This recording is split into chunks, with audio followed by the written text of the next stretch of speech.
Come in. Welcome. I'm E.G. Marshall. I'm afraid the chairs aren't very comfortable, but that doesn't matter because in just a moment, you'll be sitting on the edge of them. For we'll be bringing you the tale of the thing inside. A strange and potent force sealed up and held in check that cried to be released. And once it was freed, brought terror and death to a whole countryside. Sergeant, what's this all about? Has there been any trouble over at Ezra's place? I guess you could call it trouble, Mrs. Farrar. He was killed last night. He was what? Killed. Murdered. His nephew went over there early this morning and found him. Oh, but that's awful. I thought he was a dreadful man, but... Well, have you any idea who did it? Not yet. That's why I stopped by here to find out if you'd seen or heard anything. Oh, I'm sorry. I wish we could help you, but... Well, how was he killed? It was pretty bad. Whoever did it must have really hated him or else been out of his mind. Because it was done with an axe.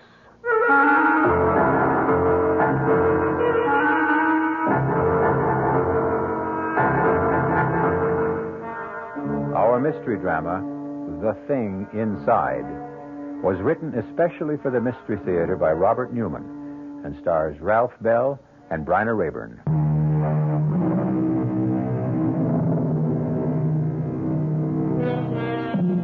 What is evil?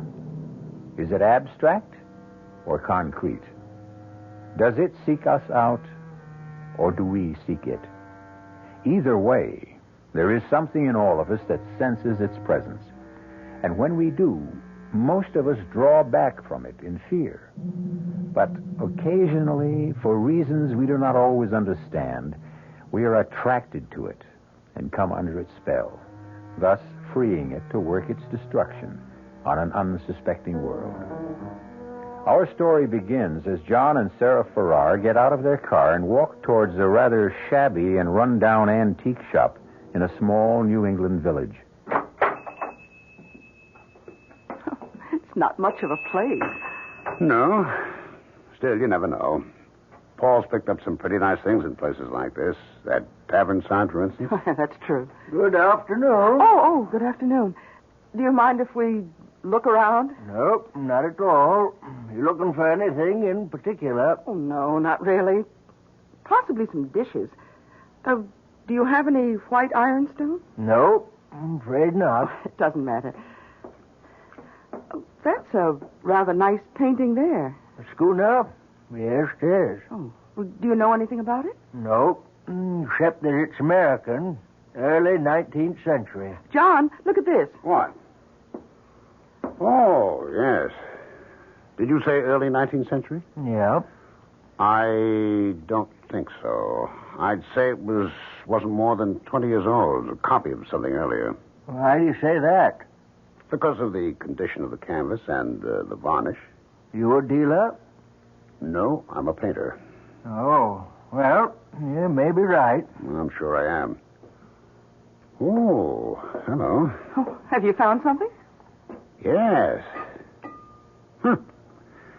Can you tell us anything about this? Oh, a glass paperweight? Oh, is that what it is? Yep. At least I think so. What do you think of it, Sarah? No, it's interesting. Yes, it is. Especially when you hold it up to the light. When you turn the ball, it moves. I've never seen anything quite like it. Neither have I. Paul would probably know what it is. Oh, never mind. How much do you want for it? $5.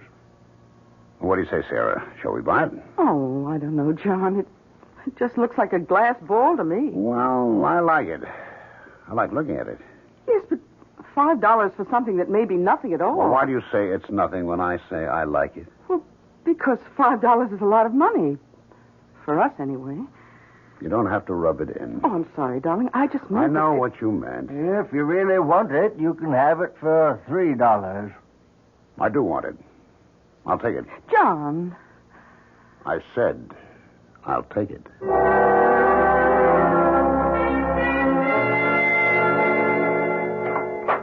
Hello? Anybody home? Is that you, Paul? Yes. I'll be right down. Hi. Hello, Sarah. Well, what's all this? Oh, my brother sent me a case of fruit from Florida, and I thought you and John might like some. Oh, that's awfully nice of you, Paul. No, not really. I'd never finish it all by myself. Well, I still think it's very nice of you. Thank you. Well, you're very welcome. Where's John? In the studio. Oh, how is he? Oh, about the same. Not very good. Still not working, huh? No. He's trying. He goes in there every day. Well, it's happened to almost every painter at some time or another. You hit a bad period, just can't seem to do anything. He's been... Oh, Paul. I thought I heard your voice. How are you? Fine, John. And you? Okay. Where'd all this fruit come from? Paul brought it over. My brother sent me a whole case of it, and I thought you might like some. Oh, it's very nice of you. I was hoping you'd stop by. There's something I wanted to show you, ask you about. Oh, what's that? This glass ball.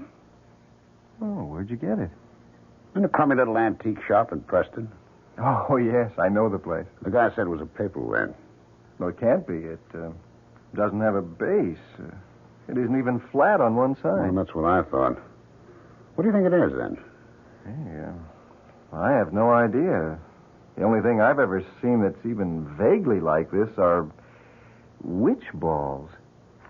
Witch balls? Yeah, you sometimes find them down in Pennsylvania. They're like hex signs, supposed to keep witches away. Oh, yes. It's a very interesting thing. Beautiful piece of glass blowing. Yes, isn't it? Take it over the light and look at it more closely. There's something inside it. Kind of shadow. Oh? I don't see anything. Well, hold it up. Turn it. Oh, you mean that kind of a swirl? Mm-hmm. Oh, I think that's just an air bubble or maybe an imperfection in the glass. I don't. I think there's something inside it that the glass was blown around it. Here, give it to me. Oh, John. It slipped out of my hands. Well, it didn't break. Did it crack? No. Look at that. Dropped on the fireplace, and there's not a mark or a scratch on it. Well, that's impossible. Well, look at it. Oh, you're right. I've never seen anything like it. It can't be ordinary glass. I'll tell you what, John. I've got a friend who's an expert, collects paperweights. If you like, I'll take it and show it to you. No. It's not leaving this house. John. Well, I just thought that... I say it's not leaving this house. All right, John. I'm going back inside. I'll see you, Paul. Yes, John. Well, he really has a thing about it, hasn't he? Yes. When did he get it? Oh, just yesterday. I don't like it. Why not? I don't know. I just have a funny feeling about it. I have had from the first time I saw it.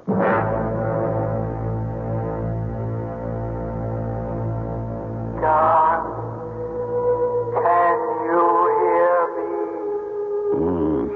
What? You can hear me. I know you can. I knew it the first time you picked me up. Because you were the only one who could see me. Yeah. You've got to help me. Save me. How?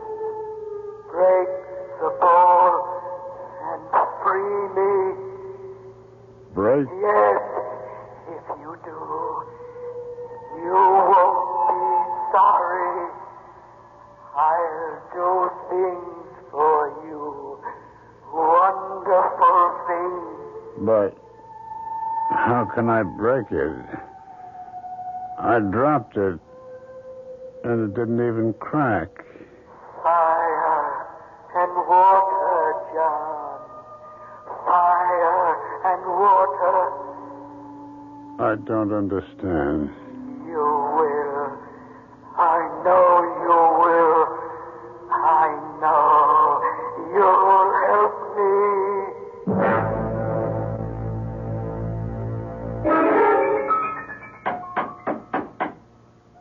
second. Oh, hello, Paul. Sarah, can I come in for a few minutes? Oh, yes, of course. Well, how are you? A little down at the moment. Why? I just got some rather upsetting news. That's why I came over. Oh, I'm sorry, Paul. Oh, what's the news? Well, it'll affect you and John more than it does anyone else. Hmm? You know those rumors that Ezra Tate was going to sell that 200-acre parcel of his to a developer? Well, apparently they're true. Oh, no. But how do you know? Well, I was just at the bank and Peterson told me. Well, that's certainly not good that Ezra is going to sell. But that doesn't mean that they can go ahead and build there. Well, they'd have to get the approval of the zoning board. Have you forgotten that Harry Walker, the board chairman, is his nephew? Yeah, but he wouldn't dare. You mean you think it really may go through? I'm afraid so. Oh, but that's awful.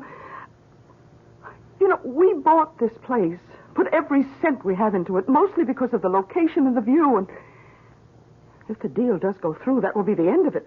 I know. And that's not all. But I wouldn't want to go on living here with a development right under our noses. And I don't think anyone else would want to either. Well, I'm afraid you'd take a bad licking if you tried to sell the place. Well, don't say anything about it to John until we really do know what's going to happen. He hates Ezra Tate as it is, and when he hears about this... That's right. He has had a bit of trouble with him, hasn't he? Oh, from the day we moved in here. First about the boundary line, and then about... Sarah, do you... Oh. Hello? Hello. I didn't know you were here. I was just passing by, and I thought I'd drop in. Well, I'm glad you did. As a matter of fact, I was going to call you. Oh, about what? You know that glass ball I showed you yesterday? Well, yes, of course. If you wanted to break it, really break it, how'd you go about it? Well, why on earth would you want to break it? It's a beautiful thing. Oh, yes, it is. But suppose I did want to break it. I really don't know, John. Can you think of any way it can be done with fire and water?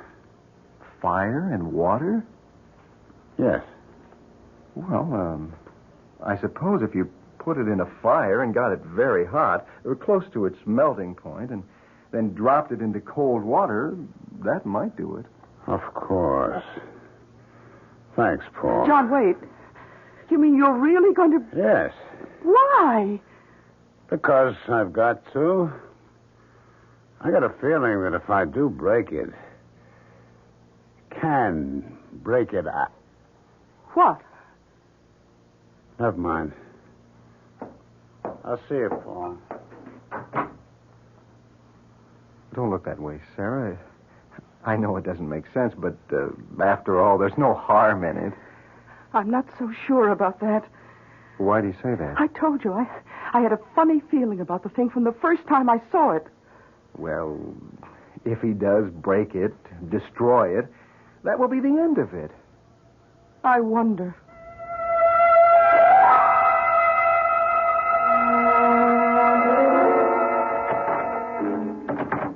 John, Yes. why have you got the door locked?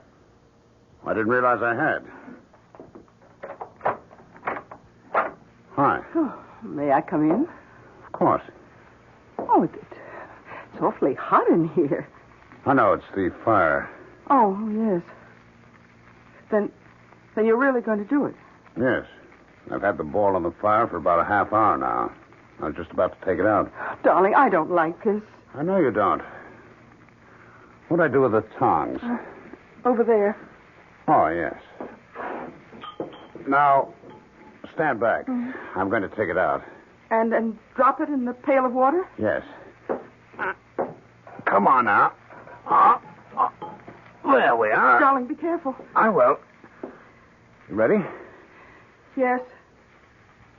Here goes.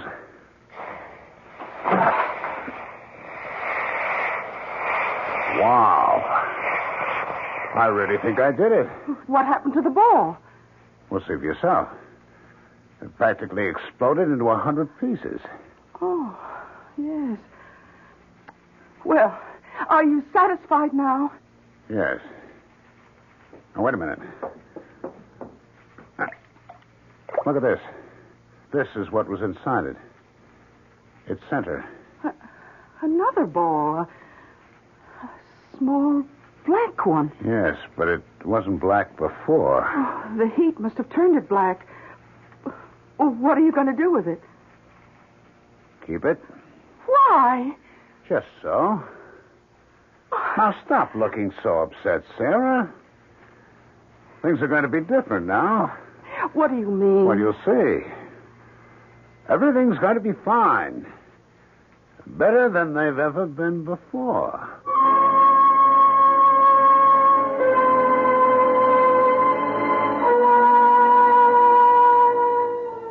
With the help of fire and water, the mysterious glass ball has been broken. And though he should know better, John Farrar seems pleased about it. For there are some things that it is best to leave alone. Was he right in thinking there was something sealed in the ball? Will it give him the things he wants? And if so, at what cost?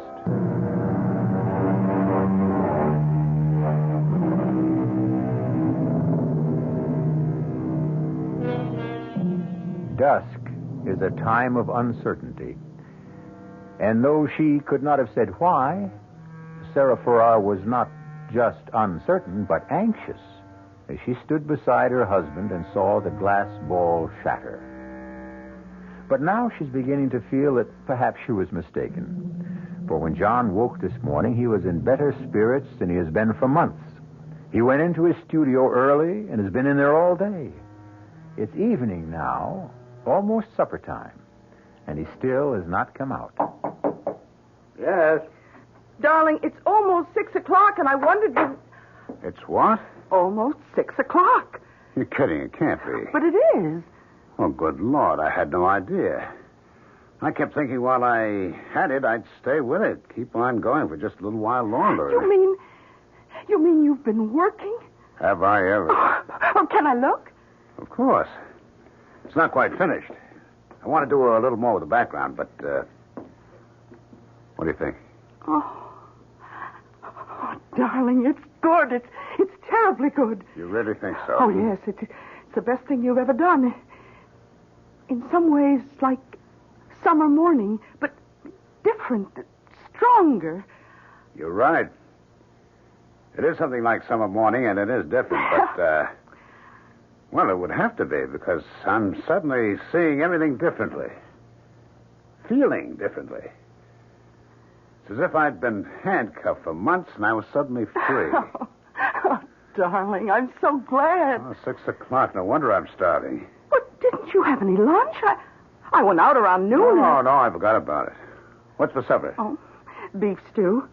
Oh, good. And wine?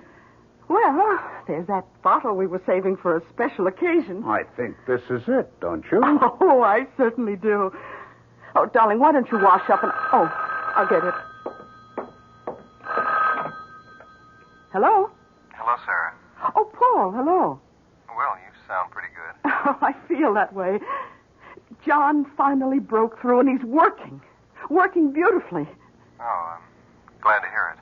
Oh, you don't sound so good. Is anything wrong? I'm afraid so. I just heard that the deal on Ezra Tate's land is definitely going through. The closing's tomorrow. Oh, no. And there's no way of stopping it? None that I know of. Oh, then I guess I'll have to tell John. Tell me what? Are you going to do it now? Yes, I'm sorry, Sarah. so am I, but it can't be helped. Goodbye, Paul. What was that all about? Oh, some rather bad news. Darling, you know that talk that Ezra Tate was going to sell the 200 acres across the road to a developer? Yes? Well, apparently it's true. What? It can't be. I'm afraid it is, John. The closing's tomorrow. But he can't do anything like that. It'd ruin the town. And not just the town. We couldn't go on living here with a couple of hundred ticky-tacky houses right across the road. I know. But I'm afraid nothing can be done about it. No? Well, we'll see about that. John, where are you going? To talk to him. No, John, wait! Don't! Wait!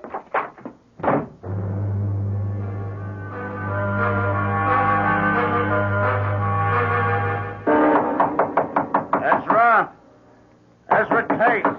Who's there? Who's there? John Farrar. What do you want? I want to talk to you. Well, you can't right now. I'm eating supper.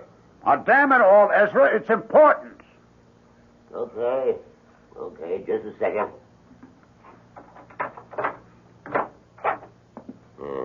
Now, what is all this? Is what I heard true? That you're selling the land across the road from us to a developer? It sure is. But you can't do that. Says who? It's my land. I can sell it to anyone I want. Haven't you any feeling at all for anyone else? Don't you realize what it'll do, not just to me, my place, but the whole town? It can't take another couple of hundred people. The deal's set, and that's that. But can't you see? Okay, how much are they offering you for it? Why do you want to know? Because I'll buy it from you. I'll give you a couple of thousand over their price. What? That's really funny. What's funny about it? Yeah, it just is. You haven't got a dime. You owe everyone in town money, and you want to buy... Never mind about that. I'll get it somewhere. Yeah? Where? From your friend Paul Chandler? What's the deal where I get it? Well, I'd like to know, that's all. Just because he's got a thing about your wife, comes around with fruit and groceries for you, I imagine... You keep away from me, Farrar. You think I'd let you in here without precautions? This gun's loaded. Come any closer and I'll let you have a load of birdshot. For 2 cents... 2 cents is just about what you can afford. Now, you get out of here. Okay. But this isn't the end of it, Ezra.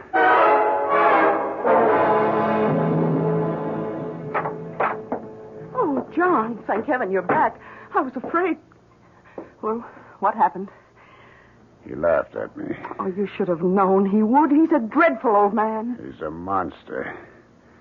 He doesn't give a damn about anyone or anything. I'd like to see him drop dead. John! Well, I would.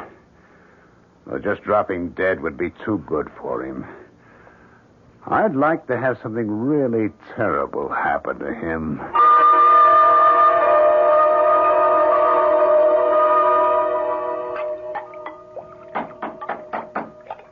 Just a second. Good morning. Mrs. Farrar? Yes? My name's Osborne. Sergeant Osborne, State Police. Oh, how do you do? Is your husband around?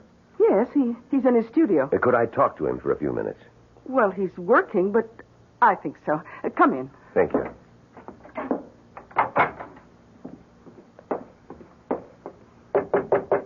Yes.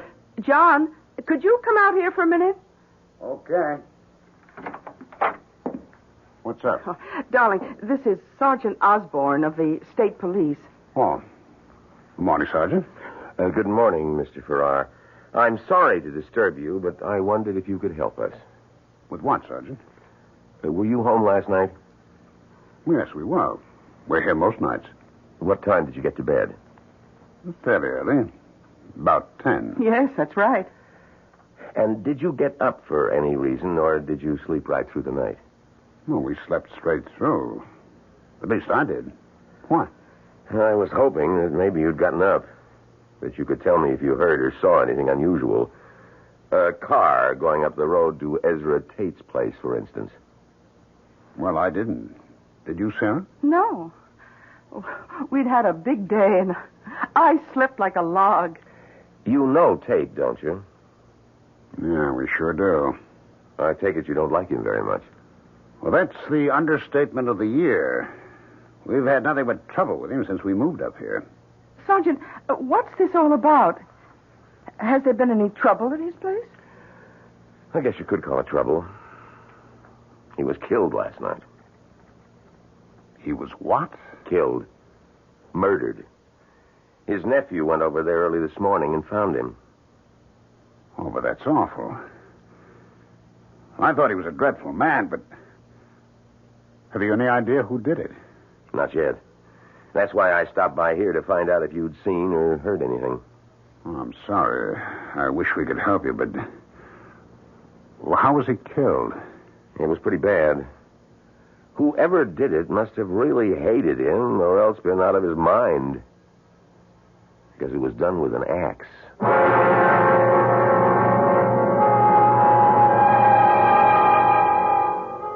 No, that's not a nice way to kill someone, not at all. And whoever or whatever did it didn't waste very much time. For it was only last night that John Farrar said, "I'd like to see something really terrible happen to him." And what did happen was horrible enough to shock even him. The question is, was it a coincidence, or is there more to it than that? Could it have something to do with the shattering of the glass ball?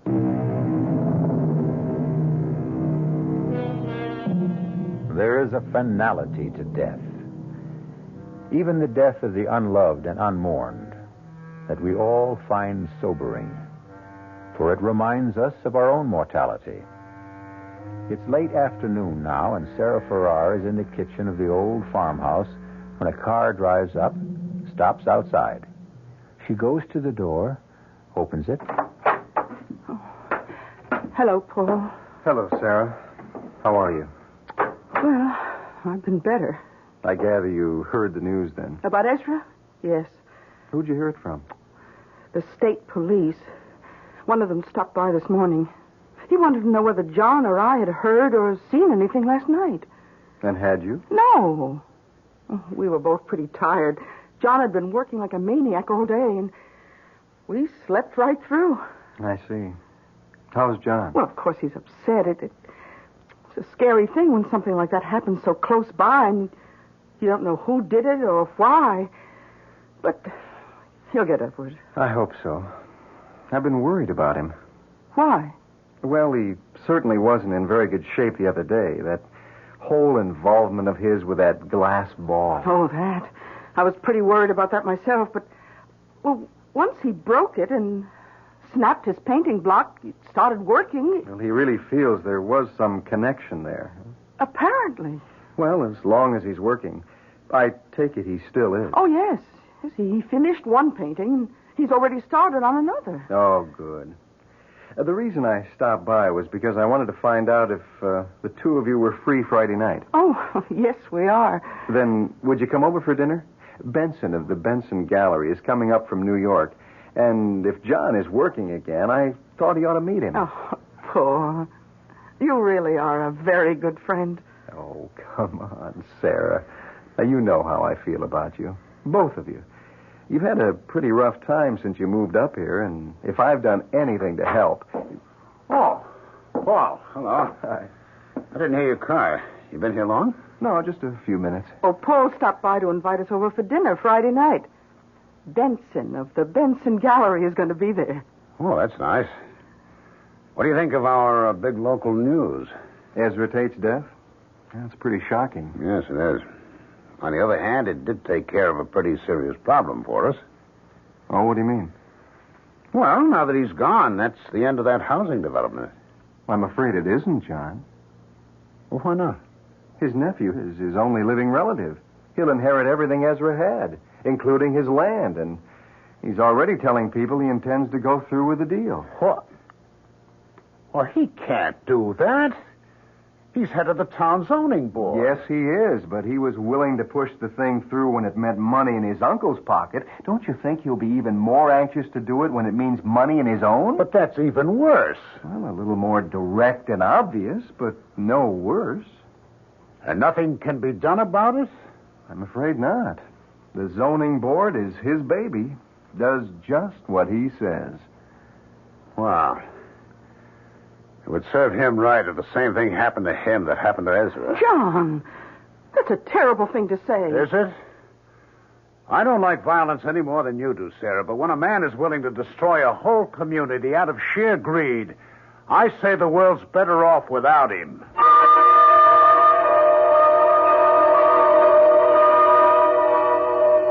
John?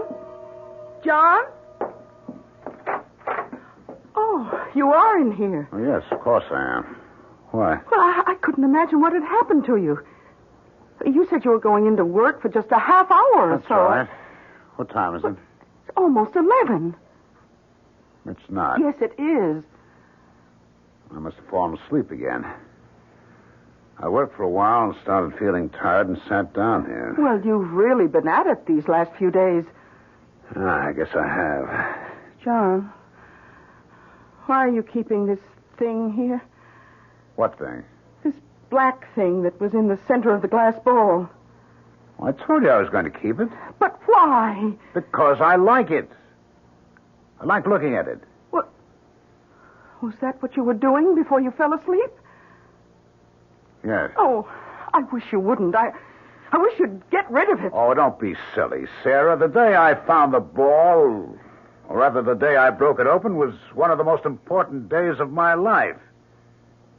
Hasn't everything been different since then? Well, if you mean you've been working well, yes, but I... But what? Oh, never mind. Are you coming up to bed now? I guess so. Just let me clean my brushes and put them away. Oh, who on earth is that? I have no idea. I'll get it.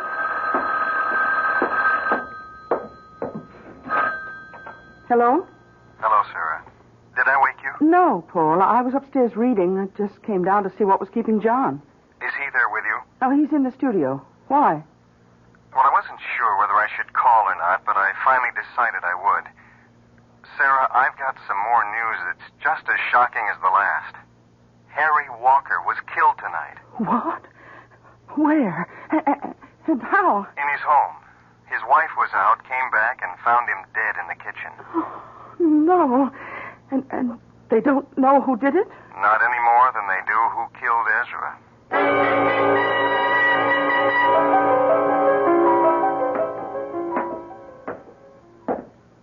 Hi. Oh, good morning, darling. I couldn't decide whether to wake you or let you sleep. Oh, I haven't been asleep for some time. I'm just lying there thinking. I know, but I thought you might doze off. You didn't sleep much last night. No. Well, how about some breakfast? I don't want any. John, you should eat something. I can't. I feel awful. Because of what you said when Paul was here about how Harry Walker deserved to die, too? Partly. Well, you shouldn't. All right, it was a horrible thing to say, but you were angry, upset. Yes, I was, but don't you realize that the same thing happened before with Ezra? I said I hoped something terrible would happen to him, and it did. Yes, it did, but we often say things we don't really mean. But I did mean it. I meant it both times. That's what makes it so frightening. Why frightening? Look, you don't think that just saying it had anything to do with their deaths, do you? Yes, I do. John! Well, I do. Do you remember what I told you about the glass ball? That there was something in it? Yes. What if there was? And what if, when I released it, it began doing things for me in return? Oh, John, that's ridiculous. It was just a glass ball. Was it? I told you that I had to break it, that it was very important. And it was right after I did that I started working again. Yeah, but that could have happened anyway. Maybe. But then twice after that, when I said I hoped something would happen to someone, it did. That was just a coincidence. When the same thing happens twice in the same way, it's not a coincidence. But that's not the worst of it. What if the same thing happens still again? Oh, John, that's insane. Things don't happen just because we want them to. There's no connection between what happened to either Ezra or Harry Walker. And even if there were, how could the same thing happen again? You don't feel the same way about anyone else. Don't I? Who? You've no idea? No. We don't know that many people up here. You don't mean Paul? Yes. Good old Paul. who's always doing things for us. Only it hasn't been for us. It's been for you. He's in love with you, isn't he? Oh, John. John, this is terrible. I've been concerned about you, worried about you for some time, but I never realized you really are sick. Are you saying it's not true? Of course it's not true. He's just a friend, a good friend. I wish I could believe you. Meaning you don't? I don't know. I'll have to think about it. But there's nothing to think about. I tell you, John, where are you going? Out. John, wait a minute. You can't. John!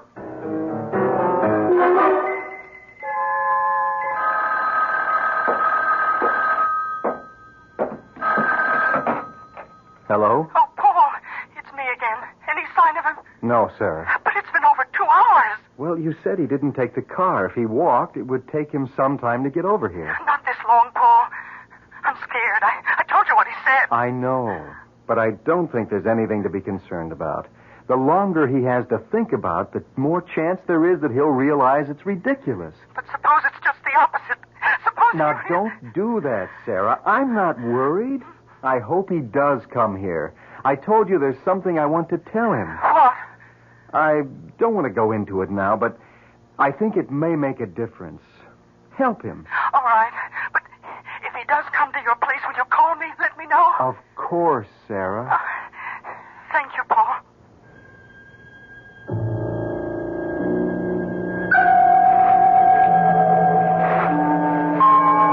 A friend, she said. Just a good friend. Can I believe her? He's been there all the time, whenever we needed him. No, not just when we needed him. Whenever he could do anything to help. Why? There's only one way to find out.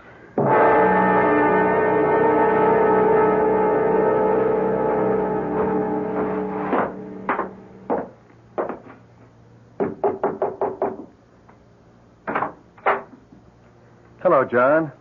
I've been expecting you. Have you? Yes, Sarah called. Twice, as a matter of fact, and said you might be coming over here. Come on in. Thanks.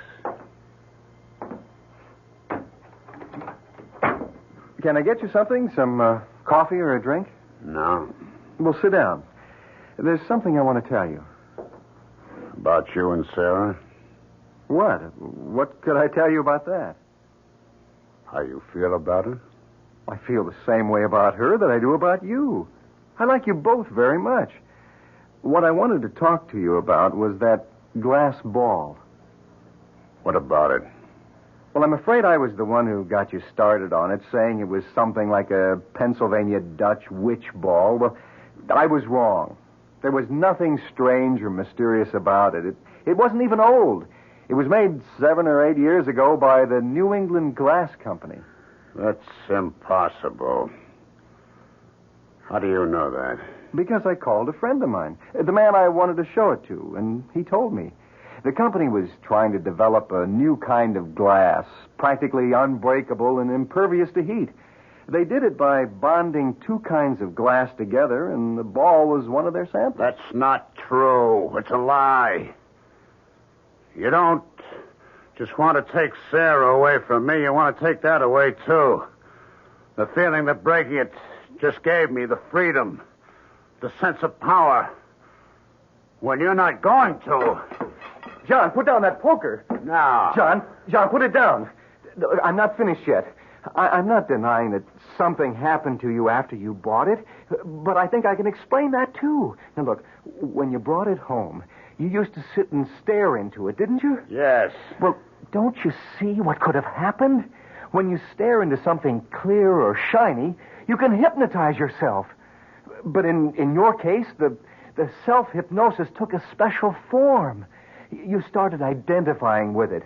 And when you finally broke it, you released something. Not in the ball, but in yourself. Released what? Lies? Everything you've been saying has been a lie? It hasn't, John. It's been the truth, John. Keep away from me. No, I came over here to find something out, and I have. You're no friend of mine. You never were. Who's that? I don't know. Well, don't open the door. John, now stop that. Whoever it is must know we're here. I've got to. Paul, I'm warning you. Mr. Chandler? Yes? I'm Osborne, State Police. Is Mr. Farrar... Oh, yes, I see he is. Good morning, Mr. Farrar. Your wife said she thought you might be here. My wife? Yes, we stopped by at your place first. Mr. Farrar, would you come with me? Where? To headquarters. We'd like to talk to you. About what? Several things, but mostly about where you were last night about 10 o'clock. 10 o'clock? But that was... That was what? About when Harry Walker was murdered. How do you know that? Because Paul called us shortly after that and told us. You're all against me. Not just my wife and Paul, but everyone. Plotting against me. No one's against you, Mr. Farrar, and we're certainly not plotting against you. We just want to talk to you and... No! Farrar, stop! Come back here, Farrar! Aren't you going after him? Oh, we'll catch up to him. I have another car and 2 more men out on the road there, just around the curve. Why did you want to talk to him? Well, someone saw him leaving Harry Walker's house last night, shortly before Mrs. Walker came home. Oh. We just got a general description. Weren't sure who it was at first, but... Farrar, look out! That truck! John! Oh, good Lord.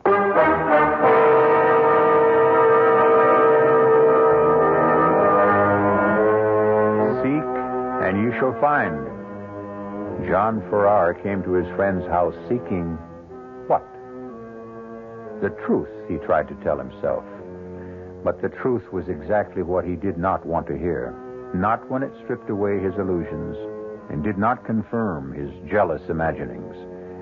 And so he found what we find so often when we reject the truth and everything else of value: death.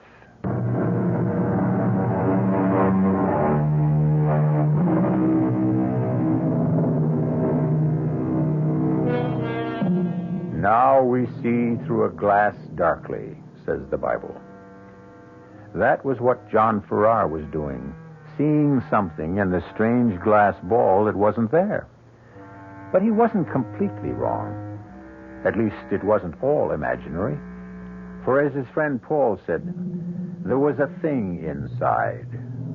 Not inside the glass ball, but inside John himself, that never should have been tampered with. Our cast included Ralph Bell, Bryna Rayburn, Bob Caliban, and Leon Janney. The entire production was under the direction of Hyman Brown. This is E.G. Marshall inviting you to return to our Mystery Theater for another adventure in the macabre. Until next time, pleasant dreams.